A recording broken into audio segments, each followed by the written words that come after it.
Carsten, let's start with this this asset quality piece from the ECB this morning. What is the SPD, who seem, on the face of it, a little bit more open-minded than the CDU, what are they going to say about this?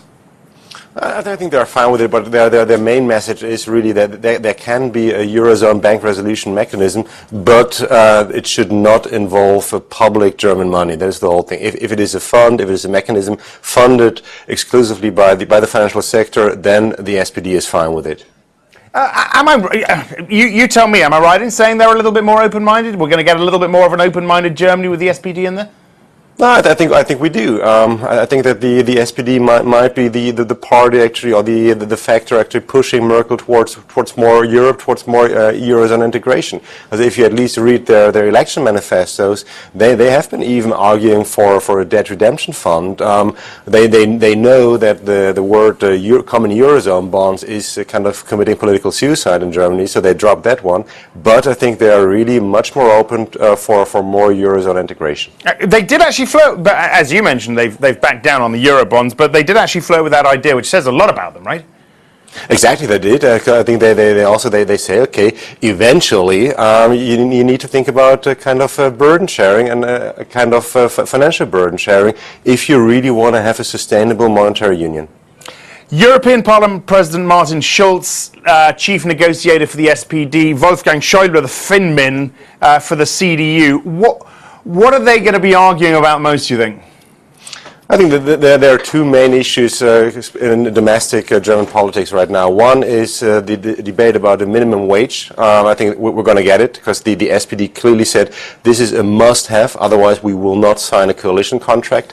And the second thing is about more domestic investment. We all know that there is a lack of investment in infrastructure, in education, in innovation in Germany. And there are more and more calls now to use some kind of fiscal room for maneuver to enhance domestic investment. And this is what they're talking about. Mr. Schäuble will be sitting there saying, okay, we do not want to have higher deficits. We should use the room that there is. And the question is whether the SPD still wants to see some fiscal deficits in Germany. Who's going to be the finance minister? And is it awkward that Schäuble is leading the negotiations on the part of the CDU? No, I don't think that's awkward. I think, of course, he is really the let's say the eminence grise in this German government. I think he's the one who really has the 100% confidence from Mrs. Merkel. So obviously he is leading these talks. Will he also be the next finance minister? I think that's what he's wishing for. But we've also heard rumors that the SPD actually is demanding the position of finance minister, which would bring other people, like, for example, Mr. Asmussen from the ECB back in the picture. You think there's a chance Asmussen will get the job? I think there is a decent chance because he worked well together with Mrs. Merkel already when he was secretary in the ministry.